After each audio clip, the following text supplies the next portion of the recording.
Hey everybody, welcome to Judging for the Win. I'm Dave, and this is a special presentation. I know everybody always gets really excited about top 10 lists around this time of year, and so I have kind of a tradition where at the end of the year I'll post a top 10 list of the top 10 rulings that I had in the previous year. This is basically just the 10 ones that had the most views, with a little bit of curation from me to account for the fact that some of these have only been out for a couple of weeks, whereas others have been out for, close to a whole year. And so with that being said, let's jump right in. And number 10 on our spot is this one where I talked about missing the One Rings trigger. And specifically, it's about the situation where a player doesn't specifically announce the triggered ability from the One Ring where you get protection from everything. And they don't say it right away, but they will bring it up at some specific point later on in the game. And there's a lot of really interesting stuff to unpack about, well, at what point is it too late to claim that you have protection from everything, and what kinds of things would make it so that you still would be considered to have protection from everything. It's actually a very deep topic, and of course one that has a lot of general interest because, well, the One Ring is a very playable card in a lot of formats, and so I definitely was not really surprised to see that this one got a lot of popularity. And so our next one on the list is this one here where I talked about how does Ob Nixilis work. And this is another really interesting one. This triggered ability has a very unusual trigger condition, and so of course that means that it's going to be, well, raising a little bit of eyebrows, and there might be a little bit of confusion about how it works. And it turns out that this specific card has some very non-intuitive interactions with as far as stuff like attacking with multiple 1/1 creatures or Rakdos Charm. And there's a lot of different things that go into deciding whether you have taken one damage multiple times or if you've taken one instance of damage for a total amount of damage.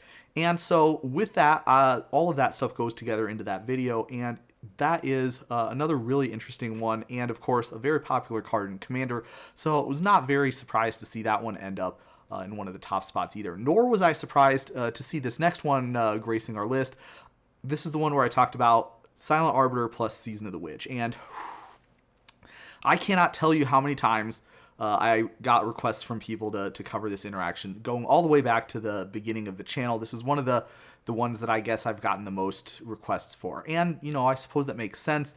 It is certainly ruling that does not have an obvious answer, and for that reason I did kind of put off trying to answer this one publicly for a long time until I eventually got into a situation where I had to because it won the patron pick voting. So I was forced to make a video about it, and I will warn you, the answer that you see in that video is probably not going to be super satisfactory, but I did the best that I could with what I had, and I was pretty happy with how the video turned out. And I think that a lot of the people in the comments, even though the answer wasn't perfectly satisfactory, I think that most of them understood, and there was a lot of really lively and interesting discussion throughout there. And so I definitely am going to remember this one fondly as one of my favorite rulings, maybe not from just this year, but in general.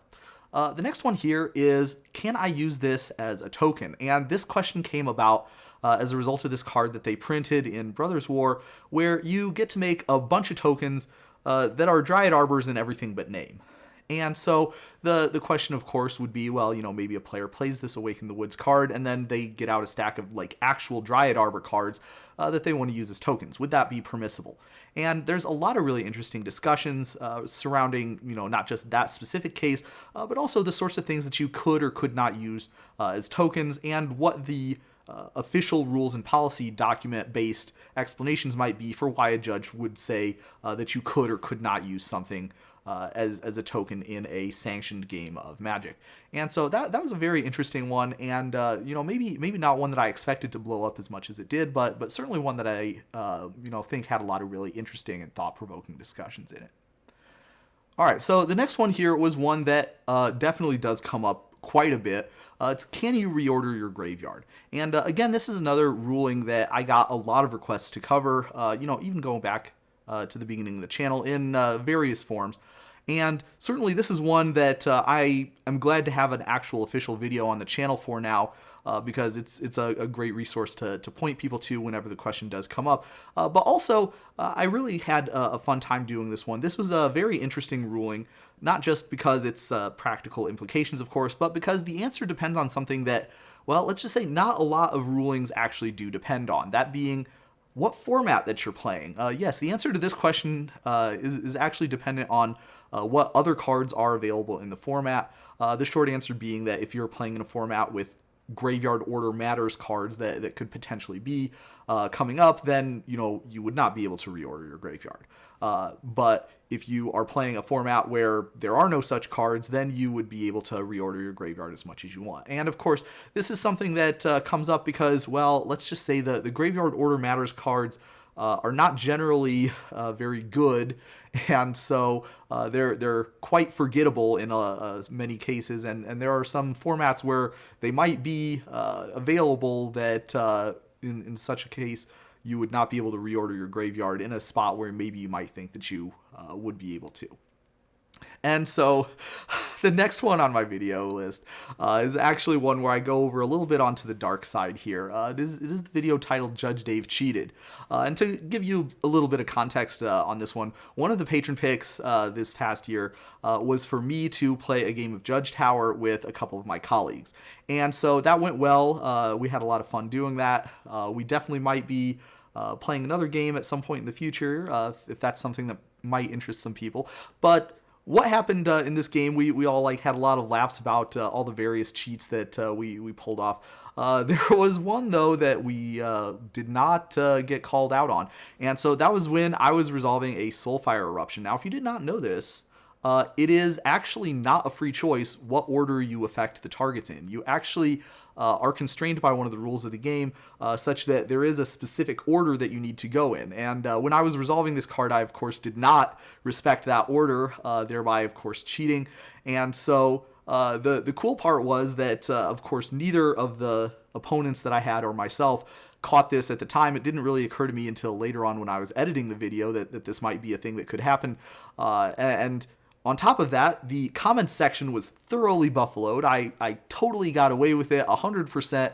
Nobody suspected anything until I put this video out here. Now, the going over to the dark side isn't really referencing the fact that I cheated in this extremely high-stakes game, very serious format here. No, it's the fact that I put, well, let's just say a kind of clickbaity title on this video. And I can say that this is a really interesting interaction, and I'm sure there would have been a lot of interest in it otherwise, but I'm not sure if 3 times the normal viewership of one of my videos is what I would expect from an interaction like this. So, yeah, whenever you see the people putting clickbaity titles on stuff on YouTube, there's a reason for that, and that's because it works, and I think that definitely this video is one of the beneficiaries of that phenomenon, but it is still a really interesting one if you wanted to take a look at it. So the next one up on the list is kind of another beneficiary of that same sort of phenomenon, how to rules lawyer your opponents, a step-by-step guide. And for this one, this was another patron pick video, and this time around the topic was for us to talk about maybe some plays that are a little bit not ethically there, but are still permissible within the rules of Magic. And so I went through and I picked out a few stories from historical matches of Magic that happened throughout the course of my Judge career. And there's a few stories there where we talk about what is or is not allowed, and with the overarching theme that maybe you're stepping into a little bit of a moral gray area. This is another really great video to watch for rules and policy, but there is one thing about this one that kind of stuck out to me, which is that in general, my audience, I'm always super impressed with how diligent y'all are. Every time I put some kind of a subtle joke or Easter egg into one of my videos, it seems almost without fail that somebody in the comments is going to point it out, and I really appreciate knowing that the stuff that I do, even the kind of small touches on there, are things that people actually are picking up on and noticing. But with this one video, I will say I was a little bit disappointed that apparently nobody in the comments section noticed that I myself made a surprise cameo in one of the scenarios. And so, yeah, go ahead and review the tapes if you wish. I'd like to think that it was because, well, me being in a feature match on camera against a known pro player is just no surprise to anybody. But I will say that there's a small part of my mind that thinks that maybe everybody just missed it, and that's the reason why there were no comments about that in this video.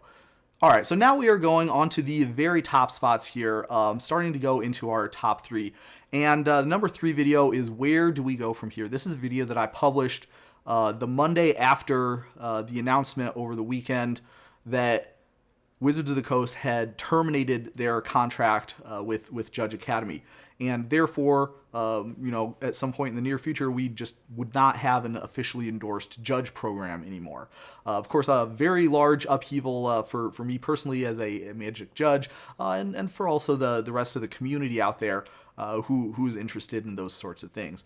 And in this video, I talked about various things that a new judge program might have to address, certain challenges that have historically been important obstacles to a well-functioning organization. And I talked about some of the ideas that I had that might be used to combat some of those historical shortcomings that we've had. This is certainly a video that was very timely and directed at the community, and so I have absolutely no surprise at all that this one was a very popular one. Now, the number 2 spot is why does Skeleton Crew not work? And some people kind of called me out for being a clickbaiter here, and I'd like to think that this one wasn't really a clickbait. For me, even though there is, I can't deny, a similarity to a video that I did a year ago where I talked about why Henzi Tor and Sarah Paragon do not work, and the title was very similar to this one. So, I apologize if I caught anybody off guard, and they were expecting that this card would be in some sort of a similar situation where, in fact, that's not the case. In fact, this video was about the reason why Skeleton Crew does not trigger off of activating its own ability the way that, a lot of people that I've talked to seem to think that it should. And, especially because there's other cards like Haunted Dead that do function in such a way, it definitely does make sense, at least from a naive or an intuitive sense, that the Skeleton Crew should work the same way. But in fact, it does not. And that's what the title of that video is referring to. A very interesting discussion on different types of triggered abilities, and knowing exactly what the difference is and why it would be difficult to template Skeleton Crew in such a way that it did not have that sort of confusing issue. Well, those are some very interesting topics that I was really happy to get a chance to talk about. And so before we get to the number 1 video, there actually is an honorable mention that I'd like to say. And this one actually did get more views than any other video that I appeared in over the course of this year. And if you're wondering why it's not the actual number 1 spot, it's because, well, it's not my video. I actually, when I was at MagicCon Barcelona, I got a chance to appear in one of the fun games that the folks at Card Market were putting on. And so I was in one of their videos, and that one, of course, got a lot more views than what I normally get because they're a lot bigger channel than I am. But it was a very fun time. I got to be in one of their game shows, and even though I did kind of disrupt the integrity of the game show by putting myself on the wrong team, and I kind of embarrassed myself by missing a Magic trivia question that I feel like I maybe could have got the answer, I really did like this video, and it wasn't just because it was fun to get to be a part of their kind of fun game show, but also it was because it was a really great weekend for me. And on top of that, it was a real cool experience to get to meet the Card Market people, but also the fact that I was there in Barcelona, so far away from home. It happened to be my birthday weekend, and on top of that, there was one other kind of special thing, which is that I actually did have a video where I did, as part of my Rules with Friends series, I had one where I talked to Carl from Card Market, and my video where I talked to Carl actually happened to come up on the exact same day. So I think that might have been a fate. We did not arrange that at all. And finally, one other thing is going through the comments of that video on Card Market's channel. It was extremely positive and lots of supporting comments that I saw about people who were fans of the Judging for the Win channel and asking for a proper collab between the two of us. And as was pointed out on their end, it would be very difficult for me to appear in such a video being from a different continent. And, it is kind of difficult logistically, but Card Market, if you are watching this, I am committed to making it happen if you would like to have me on your channel sometime. I would definitely be interested in that. And I heard a rumor that there might be another Magic Con coming up somewhere kind of close to where those guys are located. So definitely stay tuned, because that would be a really cool thing if I could manage to be involved in something like that. And so finally, we are up to the #1 video in all of 2023. And it really surprises me that it took me this long to finally crack the code for success. But I think I finally did it. All you have to do is partner with a bigger channel and show a little bit of skin. And so that is exactly what I did in my collaboration with Keeping It Casual. And this was a really fun one. Very well received by the audience. I really liked that it could really have been a video that was on either one of our channels. This is one thing that I kind of, make fun of myself for a little bit, is that I'm not actually a really good content creator because I have almost no relationships or, following as far as any of the other Magic content creators in the same space. It's just not something that I'm, very good at socializing with those kinds of people at different gatherings. But yeah, it was just a complete coincidence that I happened to, at one of the Magic Cons that I went to the past year, be dining at the same restaurant for dinner as the people from his crew. And we met and we talked on Discord a little bit, and we put that collaboration together. It was super fun. I really had a great time doing it, and of course it's extremely popular. I've kind of resisted trying to go into the shorts route myself, because I'm not sure if it really makes a great fit with my channel. But doing that video actually, it made me kind of reconsider the thing. So I might be doing a little bit more YouTube shorts in the future. We'll see how that plays out. Certainly, I'm interested in doing some more collaborations with other YouTube content creators, and I did do a few others, throughout the year, and I have a couple more in the works that I can't talk about just quite yet, but I'm very excited for them also. And so that is it. That is my list of the top 10 videos from 2023. I do have a playlist in the description that has all of those videos. So if you're interested in taking a look through them, then you can find them on that playlist. But that is all I have for you today. How did you do? Join me again next time for another Daily Ruling. But until then, I hope you have a great year.